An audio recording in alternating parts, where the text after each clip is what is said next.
rwaye ku nderuzo ibintu byose bijanye na solidarité communautaire usanga bifasha dans la solidarité et la protection sociale.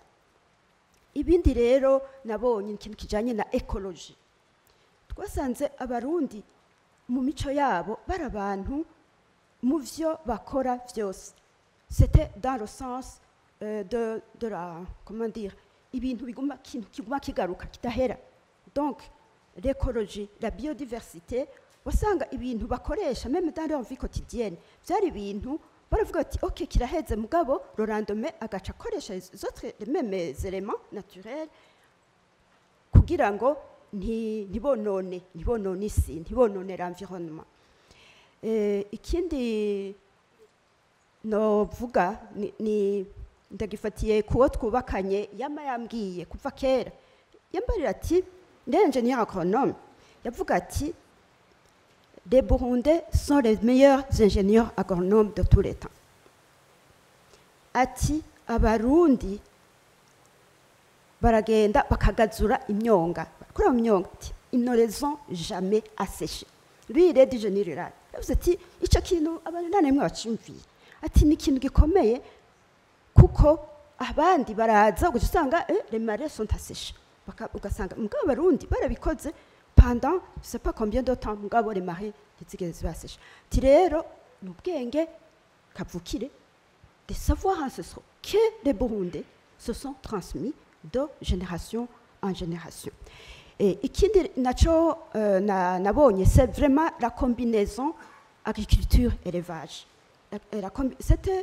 Cette combinaison faisait que vyose wasanga bigaruka hahandi kaje usanga les produits alimentaires, donc l'élevage nourrit l'agriculture et l'agriculture et l'environnement nourrit l'élevage. Ugasanga ni ibintu bifatanye. Rero maze gusohora ico gitabo mbonye ku mayanga maze gusohora ico gitabo niho rero naca numva ibibazo byinshi baguma bambaza surtout les jeunes batigeze baduga ruguru batigeze baba dans ce type d'environnement. Hanyuma nca ndavuga nti peut-être wogira une place physique où je matérialise iki gitabo nanditse abantu abo jeunes bakaza kura au départ d'ailleurs je ne pense pas du tout au tourisme. Je nashaka une éducation culturelle de ces jeunes n'abandi bana bakuriye mu kizungu abana bavuye hanze tout ça. Et hanyuma sinzi umuntu ambwiye ati burya ce que vous faites c'est aussi de l'écotourisme kubera qu'est-ce que j'avais fait navuze nti reka iyo site dufate urugo kubera nasanze ibi mpejeje kuvuga vyose ça se concentre au Sedan Rugo. Bya bintu byose abarundi bari bazi vyahera mu rugo bikaduga gushika hejuru bikongera bikamanuka bigashika hasi.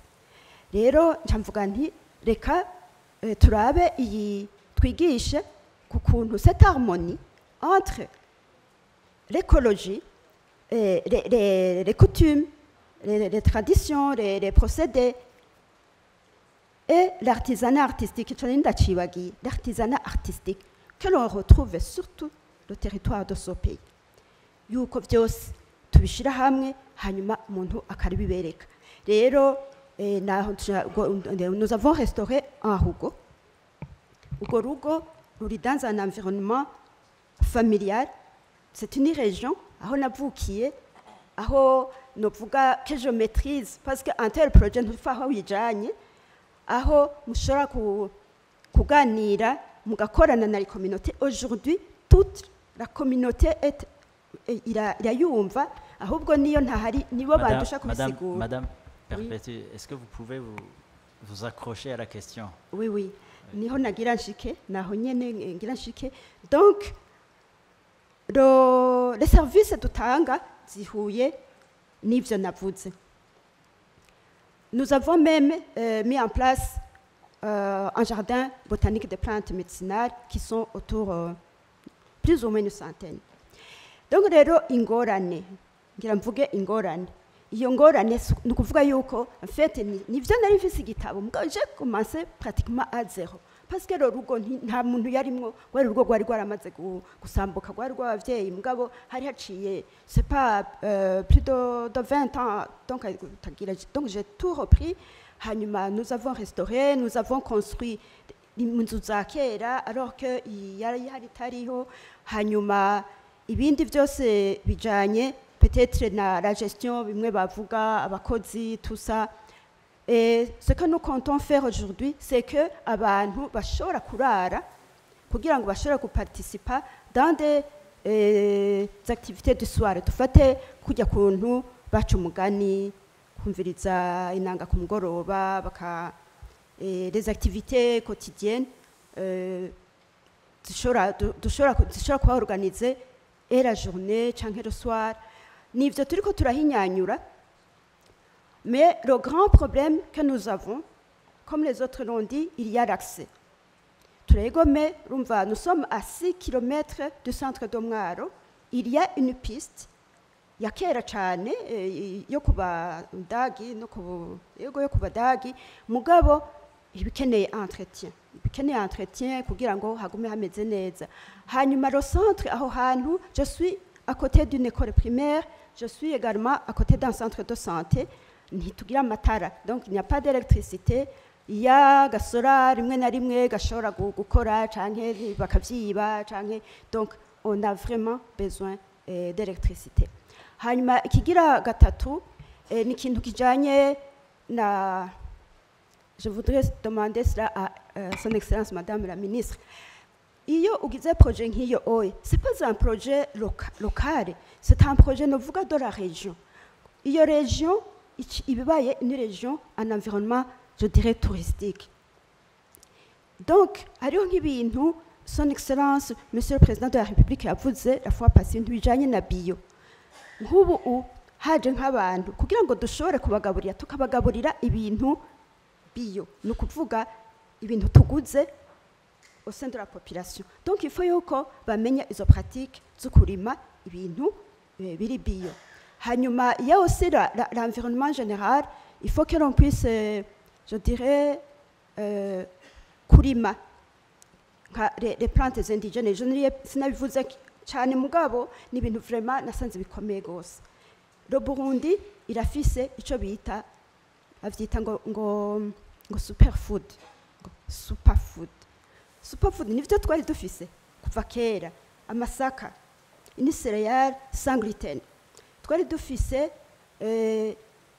ibiharage le haricot rouge le haricot twari dufise le colocase twari dufise ibijumbu donc ibyo bintu twotegereje kubiha agaciro bikagaruka gusumbaho twogira des terrains immenses z'ibiraya par exemple kuko ibiraya ego birashobora kuzana amafaranga mugabo je me dis que umuntu avyimvire neza rosorgo haricot n'ibindi na d'autres céréales dushobora kubika ibigori bishobora no kuzana novuga ces touristes avec l'alimentation tuzoba turiko turerekana nshasha kuko nk'umuturiste muzana ibiraya iwabo barabifise mugabo dufate ukazana d'autres produits des produits locaux inzoga y'impeke ils adorent mpora ntegura intete tout le monde même les enfants de l'école française les enfants de l'école belge baraza bakabifungura kandi akabona ko imboga barazirya naho abana benshi baba nk'imboga hariho aussi les produits laitiers donc c'est une question pour moi très délicate mugabo je numva no kivuga urabona le fait yuko inka zitagisohoka la qualité du beurre la qualité du lait biragabanuka nk'ubu barambwira bati twe ntitugishobora kuronka ya mavuta twahora turonka dutereye no guterera basa n'ababiheze inka z'ikirundi nyinshi baragiye barazigurisha donc il faut yuko inka zisubira ku misozi dans les limites de la loi itegeko rikaba novuga asupli ku buryo ku bantu kubishoboka ahantu hose bishoboka batarengeye abandi abantu bafise ako gaterrain izo nka zishobora gusohoka pendant quelques heures requises kugira ngo pour avoir la qualité de la viande bio et du lait bio et du beurre bio. Et bon, donc ni bintu nk'ivyo nashaka kuvuga. Je pense que je vais m'en arrêter là. Merci beaucoup. Vous avez certainement beaucoup à dire. Si nous avons du temps, nous allons passer les images de votre centre.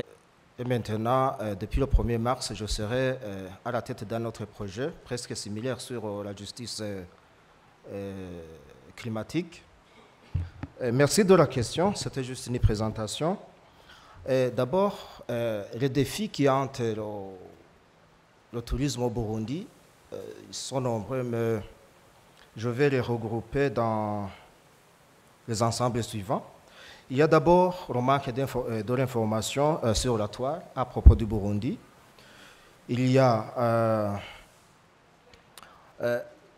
ceux qui me disent le Burundi sur la toile sont supérieurs à ceux qui le maquillent. Et puis, il y a un problème de langue. Il y a aussi un manque de volonté de la part de plusieurs personnes au Burundi de faire reconnaître leur pays. Il y a aussi de la paresse au Nebge. En ce qui est des solutions, ils sont de plusieurs sortes, mais il faut d'abord discipliner la nation. On n'a pas de discipline. On jette les ordures partout, les gens se soulagent partout. Vous allez dans les rues, vous verrez des gens des enfants qui sautent sur les passants. Quand ils voient un expatrié, ils courent pour chercher de l'argent. Donc, c'est un peu je le considère comme un peu en désordre. Et il faut aussi créer, comme on l'a dit hier, l'Office national du tourisme. Et cet Office national du tourisme doit avoir un département ou une direction de la communication, marketing et lobbying.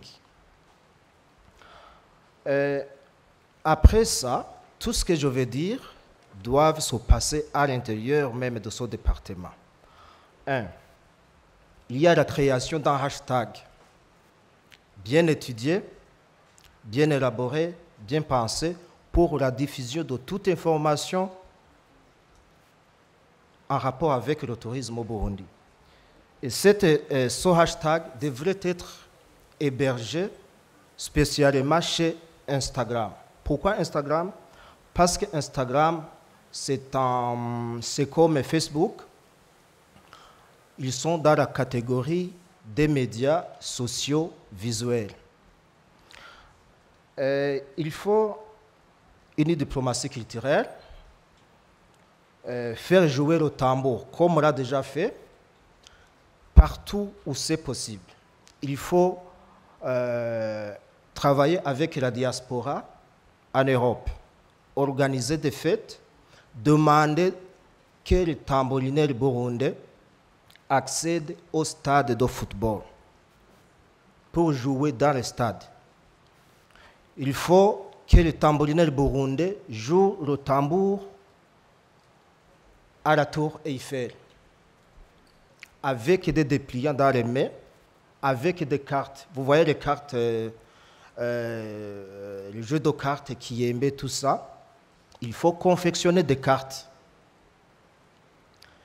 qui sont équipées d'images des hippopotames, des hôtels, des rivières, sur lesquelles, parce qu'ils deviennent des supports didactiques pour l'intérêt du tourisme au Burundi. Vous voyez? Donc, vous les distribuez dans les écoles, dans des organisations caritatives ou ailleurs, et vous instruisez les gens. En même temps, vous les informez sur le potentiel touristique du Burundi. Il faut chercher à faire une performance lors des Cannes en Côte d'Ivoire. C'est pas loin. Les visas, ça peut être, ils peuvent être facilement. Non, c'est pas en Côte d'Ivoire. Ça sera au Maroc, je crois, l'année prochaine. C'est pas. Il faut avoir des supports physiques comme les flyers, les cartes, je le disais tout à l'heure, les brochures, les diapos qu'il faut distribuer dans des endroits qui sont fréquentés par beaucoup de gens dans les métros. Il faut avoir des contrats dans des avions, des avions de ligne pour que toutes ces flyers, ces informations soient disponibles à toute personne qui est en train de voyager dans une ligne quelconque.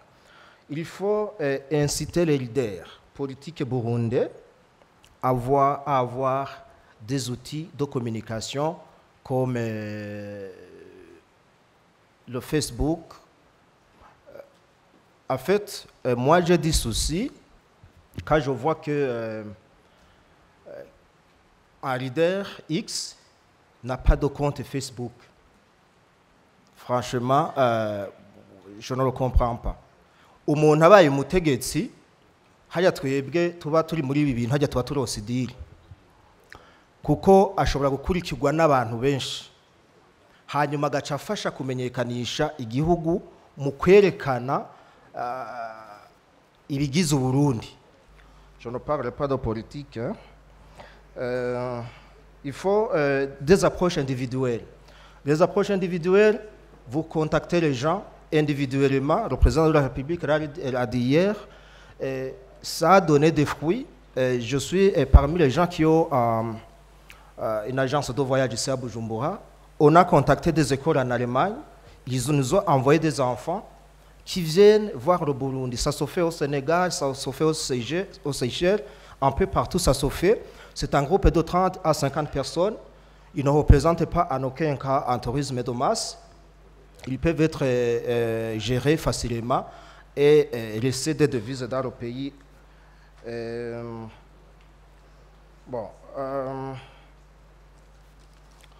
Très rapidement, je voulais terminer d'ailleurs par un petit divers. Reka ndayivuge mu Kirundi kugira ngo Uburundi bumenyekane hariho ibintu bimwe bimwe dutegerezwa gutangwa tukabifuta mu mutwe na cyane cyane ibi bintu byo kujuragiza ibimenyetso bimwe bimwe biraba igihugu. Uravye nk'aho Imwaro ugiye hariho abanyagihugu babandwa mugabo amaparuwasi n'amaegirize ariya arabarembeje bababwira yuko ibyo bagira ari vya shetani bihumanya. Administration ikintu yogifasha je narose nagize inankete bimwe bimwe nabibonye dusibe no gusenga kiranga umuntu afise n'uburenganzira bwo kubireka byose. Hanyuma hariho ikindi kibanza abanyagihugu bo nibaza yuko ngaha twese dukuze mugabo nibizo kubatwenza. Hari ikibanza mu ntara imwe y'igihugu bacita kuwinzanyi, nibaza ko mutavyumvise. Ni kibanza ukiravye ciza cyane, nibuye rihagaze neza, iruhande hariko amabuye abiri, rimwe ngaha irindi ngaha. Wo kwibaza uti nibijyanye ne muciye mutwenga. Ico kibanza kera bahora bakizanamwo abagore abakobwa bavuye ko babuze abagabo, bakahacanira ibintu bakababwira yuko bigiye gukemuka bagiye kuja mu ngo. Harabo vyakunda. Rero ibibanza nk'ivyo bikwiye gusonerwa. Ndabivuze nyene mu Kirundi. Ibibanza nk'ivyo kandi turazi ko ari vyinshi. Kare wavuze imbere yanje yagize presentation yavuze yuko hari amasite umengo 65 mugabo bararenga. Hari abariko barabikora bamaze kugira mu majana ahantu hari imbugu abantu bakinamo kera nibiki. Ivyo bintu rero turifuza twebwe turi mu byo kumenyesha makuru ko twobikorera ko cyane. Ngaca ngira ko nsaba abantu bari mu nzego bari ngaha yuko iki gisata cyo kumenyesha amakuru cyo muri ONT hamwe yojaho cokorana na RTNB chaîne igira kabiri. Ijya chaîne uyiravye nta matière iriko, ivuga ibintu vya France vya TV5 Monde, c'est pas sorcier, ibiganira atakintu na kimwe bitwungura. Ijya chaîne mu gihe yoja mu minwe y'abantu bamenyekanisha Burundi, tugaca tuyishira ku ma diffuseur Star Times, izi za Canal Plus, byofasha. Hariho n'izindi cyane Afrique du Sud, ivyo muri diplomasi murashobora kubikorana n'abashinwa kugira ngo ijya chaîne tuyicishe ku ibintu bivuga Uburundi. Abanyapolitike ntaco mwebwe mugumana ijya ya mbere, muga ijya ya kabiri biva mu kayidu, byofasha cyane kugira ngo Uburundi bumenyekane cyane. Hanyuma mu bamenyesha makuru b'abarundi cyo ituma ibintu mayenda bivuga mu Kirundi, kugabanya cyane ibintu by'amakuru ya sanse imwe y'ijambo ry'Imana gusa imisi yose, ibintu bijanye n'inkino gusa. Usanga abantu benshi mu Burundi bazi Ronaldo gusumba na basekuru, hariho benshi batazi imiryango yabo.